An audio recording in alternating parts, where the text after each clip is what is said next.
Hello बच्चों, कैसे हैं आप। आशा करती हूँ आप सभी बहुत अच्छे होंगे। तो बच्चों, आज आपके हिंदी की क्लास 7th का चैप्टर नंबर 11 शुरू करते हैं। आपके चैप्टर का नाम है क्या निराश हुआ जाए। क्या निराश हुआ जाए, ये हमारे पाठ का नाम है। चलिए परिचय पढ़ लेते हैं एक बार। इस निबंध के लेखक हिंदी साहित्य के मूर्धन्य लेखक आचार्य हजारी प्रसाद द्विवेदी जी हैं। हजारी प्रसाद द्विवेदी जी हिंदी के बहुत अच्छे लेखक माने जाते हैं। ठीक है, उन्होंने कभी भी निराश न होने का संदेश दिया है। अपनी आकांक्षा, अपने सपनों, अपनी योजनाओं को असफल होते देखकर मनुष्य को बड़ा कष्ट होता है। जब हम किसी चीज के लिए कोई मेहनत कर रहे हैं, है ना, कष्ट ले रहे हैं, पीड़ा अपने अंदर दे रहे हैं, ठीक है, तो क्या होता है कि अगर वो काम ना हो, असफल हो जाए उस काम में, तो बड़ी पीड़ा होती है, बड़ा दुख होता है। जो मनुष्य धैर्यवान होते हैं, मतलब जिनमें एक धैर्य होता है, वे असफलताओं से निराश नहीं होते। वो कभी भी अपनी असफलताओं से निराश नहीं होते हैं, वरन अपनी कमियों का पता लगाते हैं तथा उन्हें दूर करते हैं। वीर वही है जो किसी भी स्थिति में निराश नहीं होता है। इस निबंध का मूल भाव यही है। ये जो निबंध है, यानी कि ये जो हमारा लेख है, इसका जो मूल भाव है, जो भाव है इस पाठ का, वो यही है। ठीक है, चलिए पाठ को शुरू करते हैं बच्चों। मेरा मन कभी कभी बैठ जाता है समाचार पत्रों में समाचार पत्रों में ठगी, डकैती, चोरी और भ्रष्टाचार के समाचार भरे रहते हैं। आरोप प्रत्यारोप का कुछ ऐसा वातावरण बन गया है कि लगता है देश में कोई ईमानदार आदमी ही न रह गया हो। हर व्यक्ति संदेह की दृष्टि से देखा जा रहा है। जो जितने ही ऊंचे पद पर है, उनमें उतने ही अधिक दोष दिखाए जाते हैं। एक बहुत बड़े आदमी ने मुझे एक बार कहा था कि इस समय सुखी वही है जो कुछ नहीं करता। सुखी जो होता है बच्चों, वही है जो कुछ नहीं करता है, और जो कुछ भी करेगा उसमें लोग दोष खोजने लगेंगे। उसके सारे गुण भुला दिए जाएंगे और दोषों को बढ़ा चढ़ाकर दिखाया जाने लगेगा। ये हकीकत है बच्चों कि जब भी कोई अच्छा इंसान होता है, वो हमेशा क्या होता है, दुखी होता है। उसके ऊपर इतने आरोप लगते हैं। एक तो वो वैसे ही परेशान होता है, गरीब होता है, ऊपर से उसके ऊपर और आरोप लगते हैं, और आरोप भी इस तरीके से लगते हैं कि बढ़ा चढ़ाकर उनको और ज्यादा दिखाया जाता है। यही कारण है कि हर आदमी दोषी अधिक दिख रहा है, गुणी कम या बिल्कुल ही नहीं। स्थिति अगर ऐसी है तो निश्चय ही चिंता का विषय है।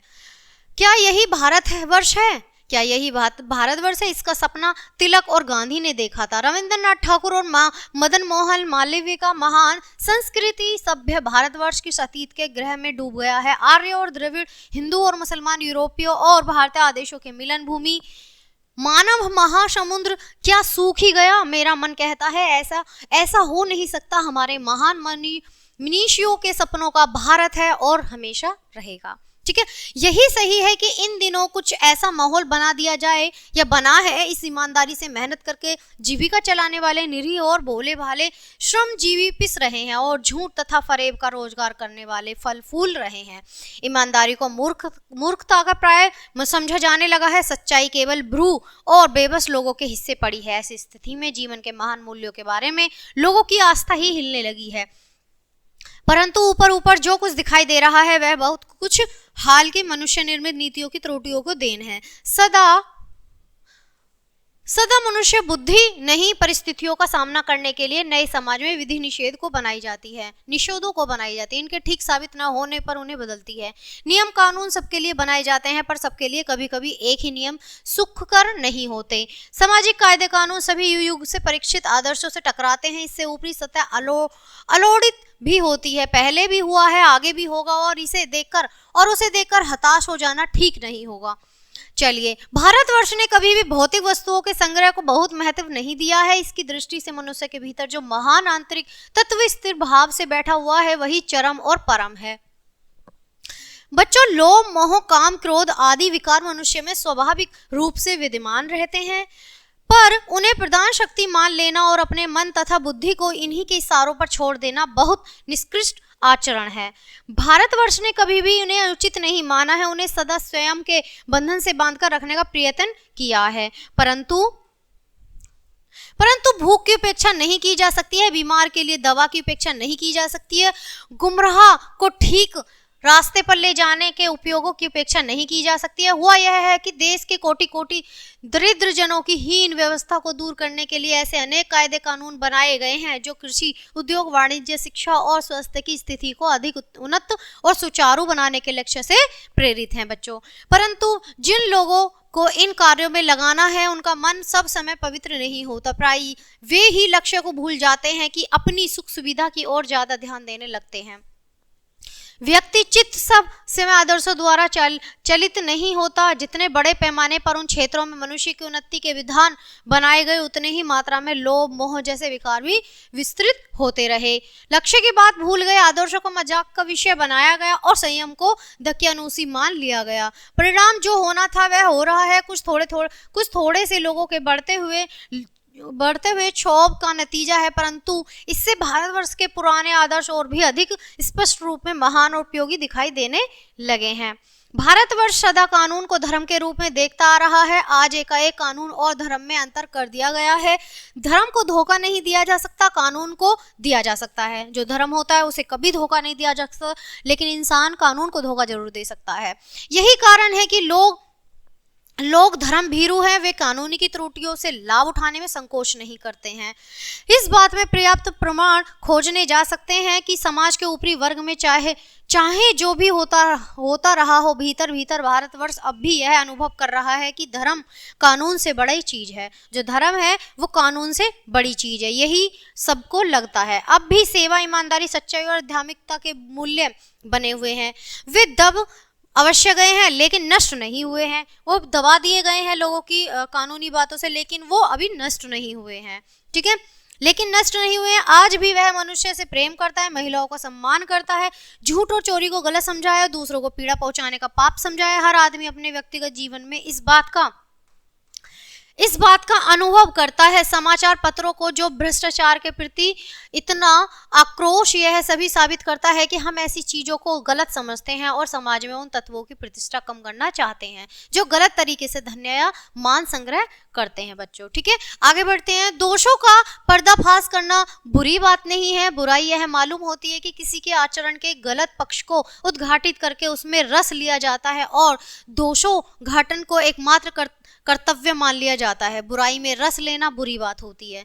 अगर हम किसी की बुराई सुन रहे हैं या कर रहे हैं और उसे बहुत मजे से मजाक कर रहे हैं उसमें, और उस चीज को बढ़ा चढ़ा कर रहे हैं, तो वो बहुत गलत होता है, बहुत बुरी बात होती है। ठीक है, अच्छाई में उतना ही रस लेकर उजागर न करना और भी बुरी बात है। सैकड़ों घटनाएं ऐसी घटती हैं जिनमें उजागर करने में लोक चित्त में अच्छाई के प्रति अच्छी भावना जागती है।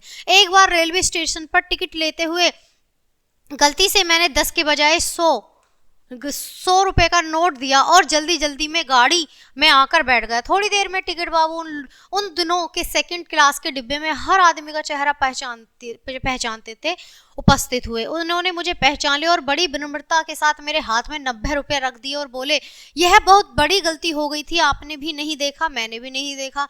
उसके चेहरे पर विचित्र संतोष की गरिमा थी। मैं चकित रह गया। कैसे कहूं कि दुनिया से सच्चाई लुप्त हो गई है। वैसे अनेक अवांछित घटनाएं भी हुई हैं, परंतु यह एक घटना ठगी और वंचना की अनेक घटनाओं से अधिक शक्तिशाली है। एक बार मैं बस में यात्रा कर रहा था। मेरे साथ मेरी पत्नी और 3 बच्चे भी थे। बस में कुछ खराबी थी, रुक कर चलती थी। गंतव्य से कोई 8 किलोमीटर पहले ही एक निर्जन सुनसान स्थान में बस ने जवाब दे दिया। रात के कोई 10 बजे होंगे। बस में यात्री घबरा गए। कंडक्टर ऊपर गया और एक साइकिल लेकर चलता बना। लोगों को संदेह हो गया कि हमें धोखा दिया जा रहा है। बस में ऐसे लोगों ने तरह तरह की बातें शुरू कर दी। किसी ने कहा यहाँ डकैती होती है, तो दो दिन पहले इस तरह एक बस को लूट लिया था। परिवार सहित अकेला मैं ही था। बच्चे पानी चिल्ला रहे थे। पानी का कहीं ठिकाना न था। ऊपर से आदमियों का डर समा रहा था। कुछ नौजवानों ने ड्राइवर को पकड़कर मारने पीटने का हिसाब बनाया। ड्राइवर के चेहरे पर हवाइयां उड़ने लगी। लोगों ने उसे पकड़ लिया। यह बड़े कातर ढंग से मेरी ओर देखने लगा और बोला, हम लोग बस कई और उपाय कर रहे हैं, बचाइए, ये लोग मारेंगे। डर तो मेरे मन में भी था, पर उसकी कातर मुद्रा देखकर मैंने यात्रियों को समझाया कि मरना ठीक नहीं है, परंतु यात्री इतने घबरा गए कि मेरी बात सुनने को तैयार ही नहीं हुए। कहने लगे इसी बातों में मत आइए, धोखा दे रहा है, कंडक्टर को पहले ही डाकुओं के यहाँ भेज दिया गया है। मैं भी बहुत भयभीत था, ड्राइवर को किसी तरह मार पीट से बचाया। मेरे बच्चे भोजन और पानी के लिए व्याकुल थे। मेरी और पत्नी की हालत बुरी थी। लोगों ने ड्राइवर को मारा तो नहीं, पर उसे बस से उतारकर एक जगह घेर कर रखा। कोई भी दुर्घटना होती है तो पहले ड्राइवर को समाप्त कर देना उन्हें उचित जाना पड़ा। मेरे गिड़गिड़ाने का कोई विशेष असर नहीं पड़ा। इसी समय क्या देखता हूँ कि एक खाली बस चली आ रही है और उस पर हमारा बस कंडक्टर भी बैठा हुआ है, और उसने आते ही कहा, अड्डे से नई बस लाया हूँ, इस पर बस पर बैठिए। वह बस चलाने लायक नहीं है, फिर भी मेरे पास एक लोटे में पानी और थोड़ा दूध लेकर आया। बोला, पंडित जी, बच्चों का रोना मुझसे देखा नहीं गया, वही दूध मिल गया, थोड़ा लेता आया। यात्रियों में फिर जान आई। सबने उसे धन्यवाद दिया, ड्राइवर से माफी मांगी और 12 बजे से पहले ही सब लोग बस अड्डे पर पहुंच गए।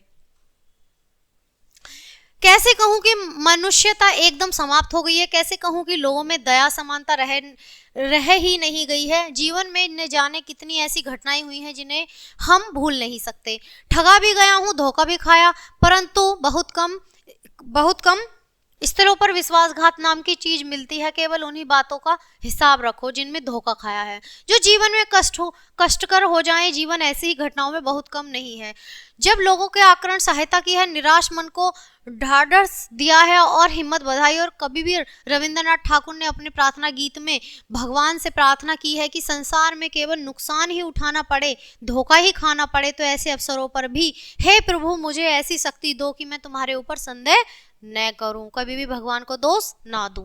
मनुष्य की बनाई विधियां गलत नतीजे तक पहुंच रही हैं तो उन्हें बदलना होगा। प्रस्तुत आए दिन इन्हें बदला ही जा रहा है, लेकिन अब भी आशा की ज्योति बुझी नहीं है। महान भारतवर्ष को पाने की संभावना बनी हुई है, बनी रहेगी।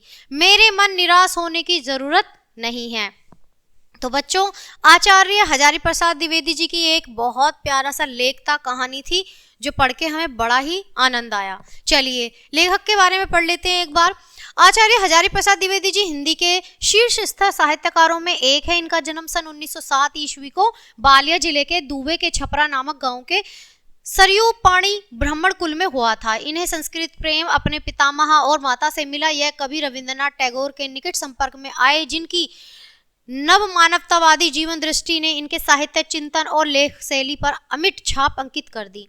वास्तव में शांति निकेतन ने द्विवेदी जी को नई आस्था का जीवन दर्शन दिया। उनकी छवि उनके साहित्य सर्जन में स्पष्ट झलकती है। उनकी कतिपय श्रेष्ठ रचनाएं हैं सूर साहित्य, हिंदी साहित्य की भूमिका, कबीर बाण भट्ट की आत्मकथा, अशोक के फूल, कल्पना, विचार विमर्श, हिंदी का आदिकाल आदि।